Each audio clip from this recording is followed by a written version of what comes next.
तो गाइस कैसे हो आप लोग। तो स्वैलो द स्टार के नेक्स्ट नॉवल के एपिसोड नंबर 430 में आपका स्वागत है। तो जैसा कि हमने पिछले एपिसोड में देखा कि लूफी यहाँ पे लॉर्ड फान न्यूमोनोट्रस से बात कर रहा होता है और वहाँ पे किसी मेटल्स के बारे में बात कर रहे होते हैं, लेकिन लूफी जो वहाँ पे कहता है कि उसके पास नहीं है तो वो उस पर अटैक भी कर देते हैं।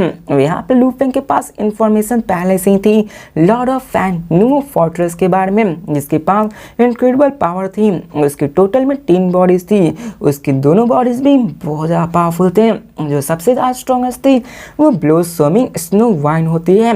यहाँ पे देखा जाए तो ओरिजिनली ये Lord of fan new fortress का ओरिजिनल बॉडी होने वाला था, जो कि यूनिवर्स का एक स्पेशल लाइफ फॉर्म्स में मौजूद था। वो टोटल 5 में मौजूद थे और वही टोटल 4 ब्लोसिंग स्नो वाइन्स भी उनमें से एक थे। बताया जाता है कि ब्लोसिंग स्नो वाइन्स होते हैं उसकी जो लाइफ लेवल होती है वो 1000 टाइम्स होती है और उनकी बॉडी भी 6 लाख क्यूब मॉल्स की तरह हो जाती है। उनके पास एक इनहेरिटेड टेक्निक जो कि ट्रांसप्लांटेशन जैसा भी होता है, उसके इनहेरिटेड टेक्निक से ट्रांसप्लांटेशन से अपने आप में Lord of fan new fortress के पास 2 बॉडीज मौजूद हो चुकी थी। अब ट्रांसप्लांटेशन मतलब आप समझ लो एक बॉडी से दूसरी बॉडी पर साथ कब्जा करने वाला। ऐसे कारण land of fawn new fortress के पास 2 बॉडीज आ चुकी थी, इसी कारण उसने 3 बॉडीज को भी कर लिया होता है। यहाँ पे वो अटैक करते हुए कहते हैं कि यहाँ पे तुम्हारे फ्रेंड्स के बाद जितने भी मेटल्स हैं वो सब मुझे देने को कहो,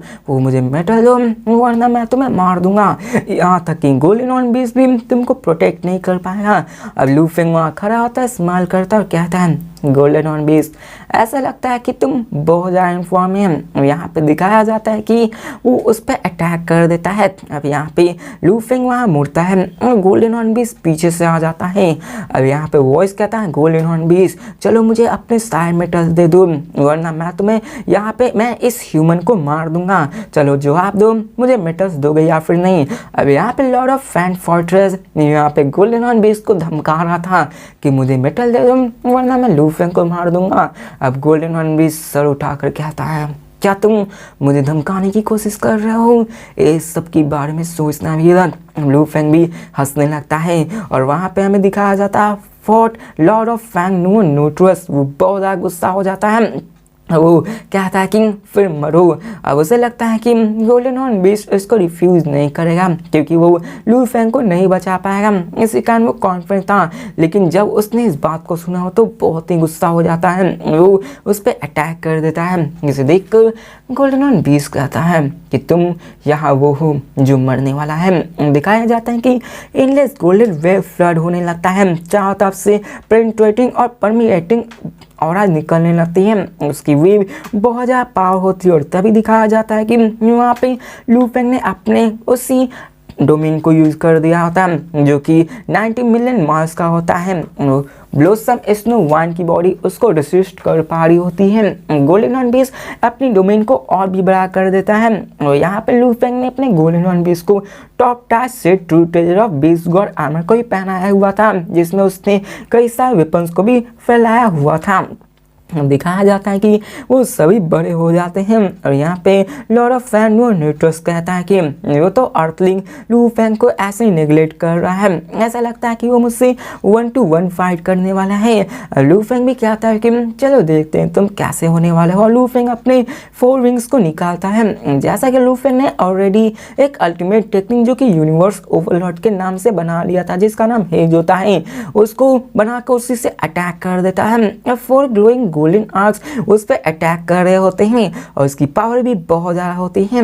लेकिन गोल्डन हॉर्न बीस्ट भी कम नहीं था, वो भी वहाँ पे पूरे के पूरे लैंड और स्काई को कवर कर लेता है। वो अपने बॉडी को 6 लाख मास तक बड़ा कर लेता है और फिर वो अपने 3rd level deities of the world को भी यूज़ करके अपने बॉडी को बहुत ज़्यादा पावरफुल बना लेता है। दिखाया जाता है कि उसकी इस बड़ी बॉडी के सामने वो फैन न्यूमोनोट्रस क्या ही करता है। यहाँ पे फैन न्यू फोर्ट्रेस है तो कभी कभी मिस प्रोनाउंसिएशन न्यूट्रस बोल रहा हूँ तो इतना उसमें गुस्सा मत करना।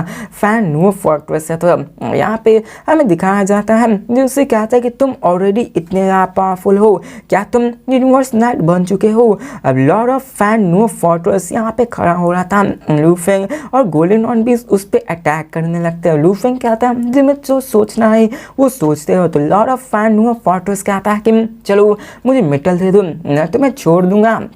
अब यहाँ पे वो जान गया था कि अगर वो फाइट करने पे बैठा तो यहाँ पे बहुत ही मुश्किल होने वाली है। यहाँ पे Lord of fan not fortress फिर से कहता है कि तुम सच में कॉन्फिडेंट हो। अब यहाँ पे लू फेंग कहता है कि तुम बहुत ही कॉन्फिडेंट दिख रहे हो Lord of fan new fortress, क्या तुम्हें सच में अपने आप को कॉन्फिडेंट फील कराने अच्छा लग रहा है। मैं सजेस्ट कर रहा हूँ कि तुम्हें यहाँ से चला जाना चाहिए। लेकिन Lord of fan new fortress तो वहाँ से जाने वाला ही नहीं था। वो कहता है कि जब तक मैं इस गोल्डन हॉर्न बीस्ट को मार दूँ तब तक मैं आराम से तुमको ही मार सकता हूँ। तो लू फेंग उसे चिढ़ाते हुए कहता है कि तुम मजाक कर रहे हो ना। जिसके बाद दोनों में फिर से फाइट होने लगती है। दोनों एक दूसरे पे चार्ज करते हैं। लॉर्ड ऑफ फैन न्यूट्रस अरे फिर से यहाँ पे कहता है लू फेंग तुम अपनी मौत को देख रहे हो। लेकिन लू फेंग तो अपनी कटिंग पेयर शॉट्स लेकर उससे फिर से अटैक कर देता है और दोनों एक दूसरे को हिट करने लगते हैं। अब यहाँ पे दिखाया जाता है कि लू फेंग के पास जो फोर्स आर्मर ये सब था उसको बड़े ही आराम से Lord of fan new fortress के अटैक से बचा रहा होता है। जो देखा जाए तो लू फेंग के द्वारा सप्रेस किया जा रहा था, लेकिन वो ये भी महसूस कर पा था ब्लोसिंग स्नो वाइंस वो उसको होल्ड नहीं कर पा रहा है। यहाँ पे मैं आपको बता दूं कि लॉर्ड ऑफ फैन न्यू न्यूट्रस के पास ब्लोसिंग स्नो वाइंस था जो कि सेम टू सेम आप कह सकते हैं कि same to same cloud contact vine के जैसा प्लांट लाइफ फॉर्म जैसा था। और उसकी प्लांट लाइफ फॉर्म भी बहुत ज़्यादा 600 मास जितनी बड़ी होती है और उससे वो गोल्डन हॉर्न बीस्ट से निपट रहा होता है। वहीं से अपने ह्यूमन बॉडी से वो वहाँ पे लू फेंग से निपट रहा होता है। लेकिन उसे एहसास हो जाता है कि ब्लोसम स्नो वाइंस भी कमज़ोर पड़ने लगी है। वहाँ पे लू फेंग कहता है कि तुम अब नहीं बचने वाले हो। इसे देखकर वो वहाँ से भागने लगता है ताकि वो अपनी जान बचा सके। लेकिन लू फेंग कहता है कि तुम भागना चाहते हो, ऐसा कभी भी नहीं हो सकता है। लेकिन हमें दिखाया जाता है लू फेंग तो छोड़ने वाला नहीं था।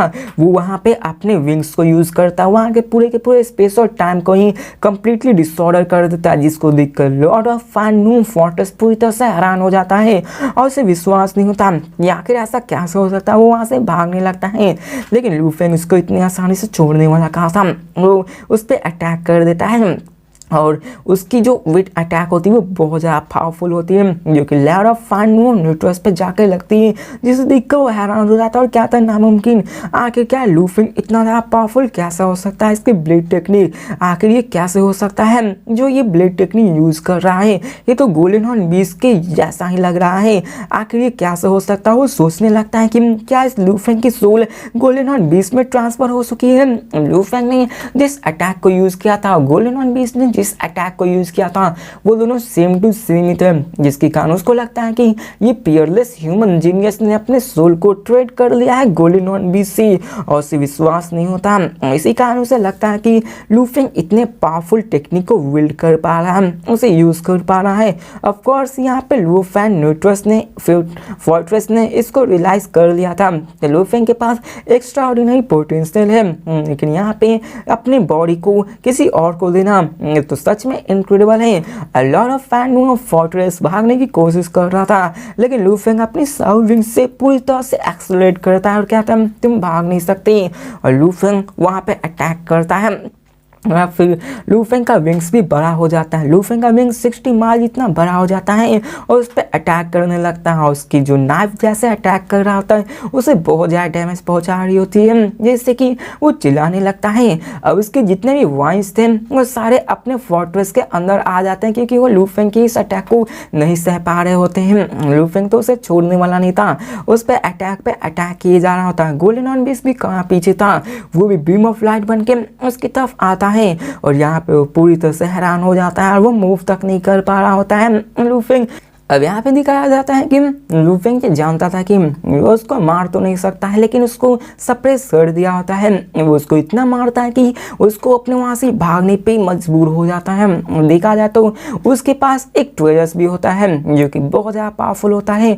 वो असल में एक पैलेस टाइप ट्रेजर्स होता है जिसमें कि वो घुस जाता है और वहाँ से वो निकलने में कामयाब हो जाता है। लू फेंग उसको मार तो नहीं पाता, लेकिन यहाँ पे उसके जाने के बाद लू फेंग सोचने लगता है कि यहाँ पे ये जितना पावरफुल था, मुझे मारना इतना ज़्यादा और भी ज़्यादा डिफिकल्ट हो जाता। लेकिन इस वक्त आखिरकार ये लॉर्ड ऑफ फैन वो फोर्ट्रेस उस मेटल्स को क्यों चाहता था, यहाँ तक कि उस मेटल्स के लिए उससे फाइट करने को तैयार हो गया था। आखिरकार ये मेटल क्या हो सकता है। लू फेंग को समझ आ जाता है कि वो मेटल जरूर कोई एक ट्रू ट्रेजर होगा। और फिर हमें सीन चेंज कर नॉर्थर्न टेरिटरी अलायंस का सीन दिखाया जाता है, जहाँ पे हमें टावर के पैलेस के अगल बगल का सीन दिखाया जाता है, जहाँ पे कई सारे अनडाइंग सर्वेंट और यूनिवर्स नाइट्स मौजूद थे। वहाँ पे स्टार रिवर मास्टर भी आ जाते हैं, जो कि सबको ऐसे रिवाइव कर रहे होते हैं। अब स्टार रिवर मास्टर प्राइमर के उस सिटी लीडर जितनी पावरफुल मान सकते हैं। उसकी जो पावर थी, जो यूनिवर्स उसको रिस्पेक्ट करता था, प्राइमर के उस सिटी लीडर से भी ज़्यादा उसको सब लोग रिस्पेक्ट करते हैं। हमें सीन चेंज कर मैन पैलेस का सीन दिखाया जाता है, जहाँ पे एक शैडो लाइक बंदा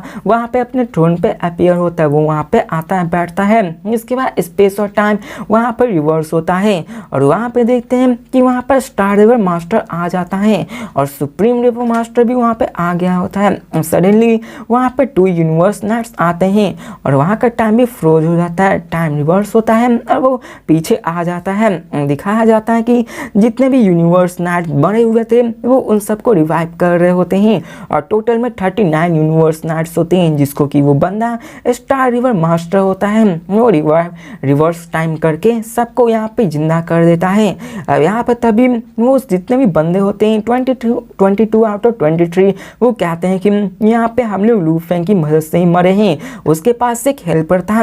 यहाँ पे वो जो बंदा था स्टार रिवर मास्टर, वो इन सब का पता लगाना चाहता था कि उसके रेस के इतने सारे नाइट एक साथ कैसे मारे गए। तो यहाँ पे वो सारी चीजें बताने लगते हैं कि वो लू फेंग के हाथों मारे गए थे, जिसके पास एक हेल्पर था जो कोई और नहीं ब्लैक कलर का गोल्डन हॉर्न बीस्ट था, और सबका एक ही स्टेटमेंट था। यहाँ पे बोलता है कि क्या यहाँ पे लू फेंग के द्वारा मारा गया है, और वो सब कहते हैं कि क्या तुम्हें सच में लगता है कि उसके पास इतनी पावर है, तुम्हें मजाक लग रहा है क्या, तुम मजाक कर रहे हो ना। लेकिन यहाँ पे फिर से दूसरा कहता है कि मैं भी लू फेंग के द्वारा मारा गया था, और सभी यहाँ पे बोलने लगते हैं। अब यहाँ पे सब लोग कहते हैं कि मुझे तो लगा था ये इल्यूजन है, लेकिन मैं लू फेंग के द्वारा ही मारा गया था। यहाँ का जो पैलेस होता है वो पूरी तरह से साइलेंट हो जाता है, किसी को भी विश्वास नहीं था। अब पहले तो यूनिवर्स नाइट ऐसे बोले थे, लेकिन 4 सीनियर यूनिवर्स नाइट्स ने भी सेम टू सेम यही चीज कहा था कि वो लू फेंग के ही हाथों मारे गए हैं, जिसके कारण सभी लोग हैरान हो जाते हैं। और अब फिर हमें सीन चेंज को प्राइमर के सिटी लीडर का सीन दिखाया जाता है, जहाँ पे लू फेंग प्राइमर के सिटी लीडर के पैलेस में आता है। वहाँ पे लू फेंग पैलेस के अंदर जाता है। यहाँ पे लू फेंग अपने उन्हीं सब बारे में सोचने लगता है कि लॉर्ड ऑफ फैन फोर्ट्रेस लू फेंग में कुछ न कुछ इंटरेस्टिंग था। और लू फेंग ने जब एविल फॉग नाइट को मारा था, उसके technique I am the universe थी, तो शायद उसने मेरे गोल्डन हॉर्न बीस्ट के बारे में जान लिया था, और अभी तो वो सिर्फ मेरे मेटल्स को ही लेने आया था। लू फेंग इसी को चेक करने के लिए प्राइमर के उस सिटी में आया हुआ था। यहाँ पे लू फेंग कंफ्यूज भी होता है और सोचने लगता है कि आखिर वो है क्या, वो चीज क्या है जिसके पीछे वो पड़ा हुआ था। अब तभी जहाँ पे जो कंट्रीब्यूशन पॉइंट्स देखा जाता है, जहाँ पे जितने भी चीज होते हैं, मतलब वो सारे मेटल्स को रखा जाता है, जितने भी टॉयस हैं सबको रखा जाता है, स्कैन किया जाता है, उसके पास जाता है, वहाँ पे ब्रॉन्ज प्लेट आता है। वो एक वर्चुअल लोकेशन था जहाँ पे आइटम्स को प्लेस किया जाता है। लू फेंग यहाँ पे कहता है कि मेरे पास जितने भी एक्सेस थे उससे मैंने ये पता लगाया है कि वर्चुअल नेटवर्क के पास कई सारे मेटल्स की जानकारी है जिसके बारे में नहीं जानता, इसलिए मैं यहाँ पे ये इन सारे अननोन मेटल्स के बारे में भी जान सकता हूँ। अल्दो इसमें से कुछ रेयर हैं जिसकी कहानी वो यहाँ पे आए हैं, लेकिन मैं यही देखने वाला हूँ कि आखिर वो किसके पीछे आया था। लू फेंग वहाँ अपने हाथों को फ्लिप करता है और उसके पास से एक ग्रीन क्रिस्टल निकलता है जो कि एक सीसम सीड के जितना ही होता है, और वो उस प्लेट में रखता है। यहाँ पे ग्रीन ट्रेड्स ऊपर उठने लगते हैं, उस स्टोन को स्कैन करने लगते हैं। यहाँ पे लू फेंग से वो AI वॉइस कहता है ये मेटल है, वुड इन रिसर्च क्रिस्टल, एक पीस अगर तुम इस रेस को दोगे तो हम तुम्हें 18 ट्रेजर पॉइंट कंट्रीब्यूट कर सकते हैं। लू फेंग क्या तुम इसे अपने रेस को देना चाहते हो। अब लू फेंग यहाँ पे सरप्राइज हो जाता है कि क्या ये एक ट्रू ट्रेजर है जो कि 18 ट्रेजर पॉइंट्स के हिसाब से है, और वो सोचने लगता है कि इसी के काम मुझे तो इस मेटल के बारे में कोई भी इंफॉर्मेशन नहीं मिल पाई पाई है।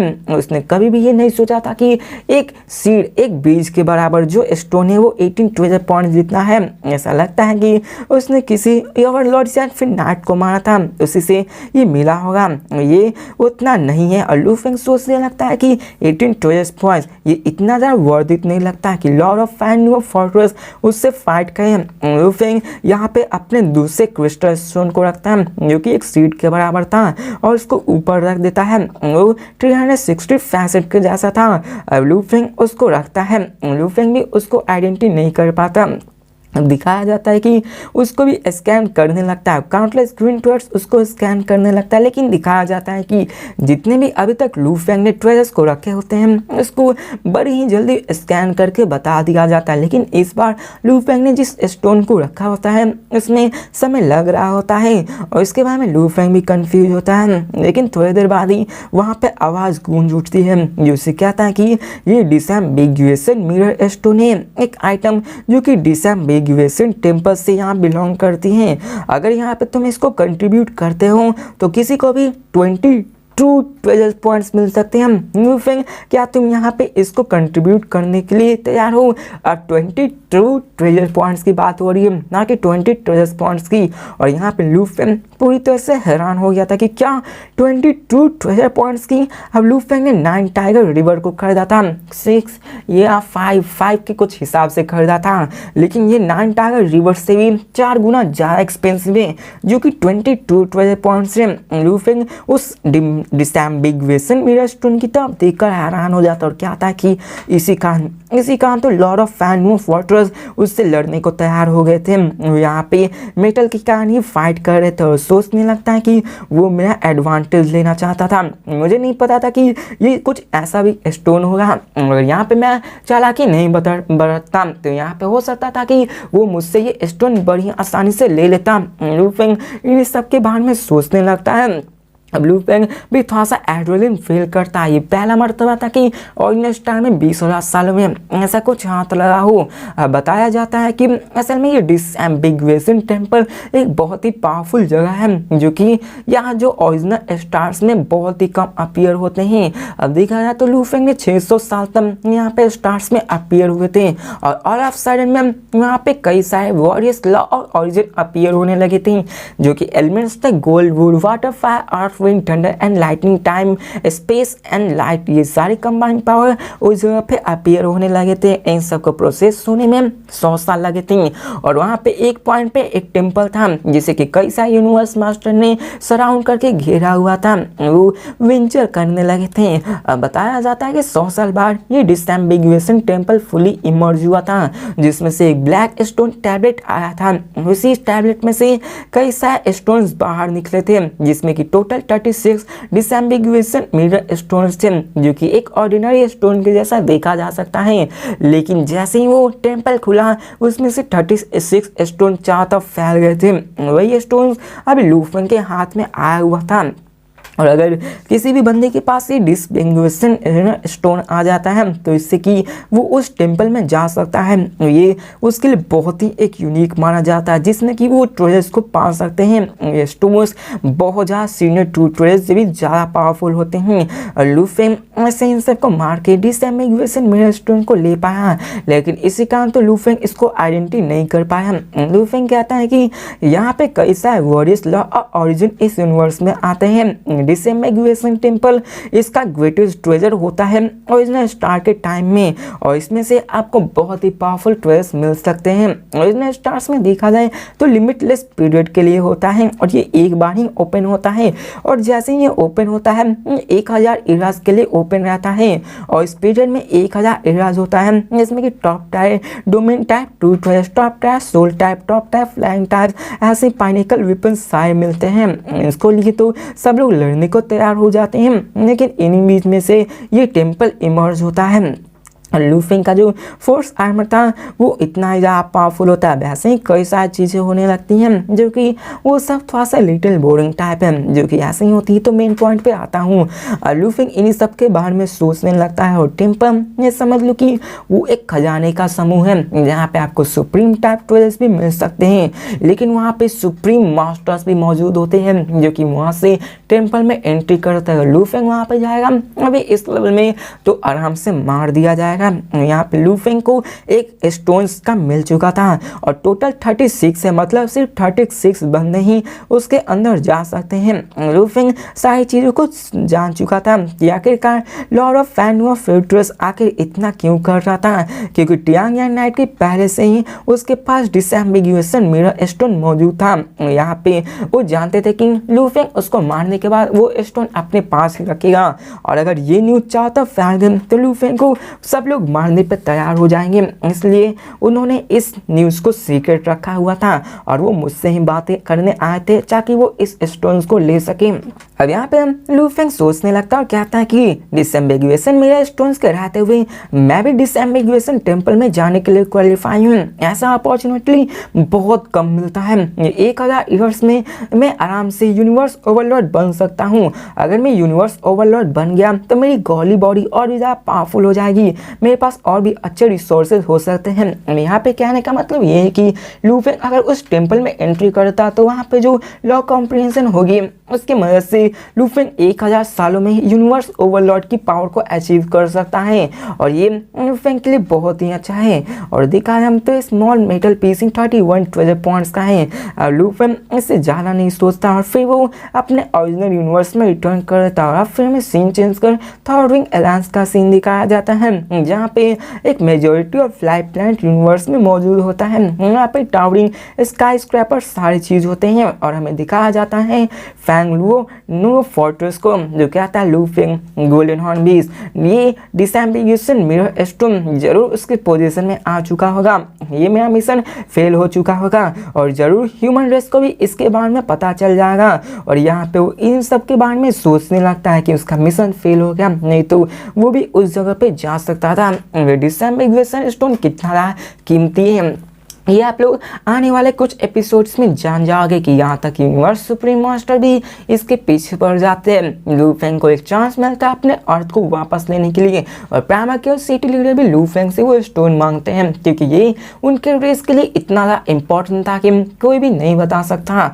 अब यहाँ पे हमें उसी फोर्ट्रेस को दिखाया जाता है जो कि यहाँ पर आके सोचने लगता है लूफिंग के ही बारे में कि क्या उसने सच में अपने सोल को गोल्डन हॉर्न बीस्ट को ट्रांसफर कर लिया है। लेकिन वो इन सब के बारे में सोचने लगता कि आखिर ये कैसे हो सकता है, वो कुछ भी नहीं समझ पा रहा होता है कि आखिर ह्यूमन जीनियस ने अपने सोल को गोल्डन हॉर्न बीस्ट को क्यों दिया होगा।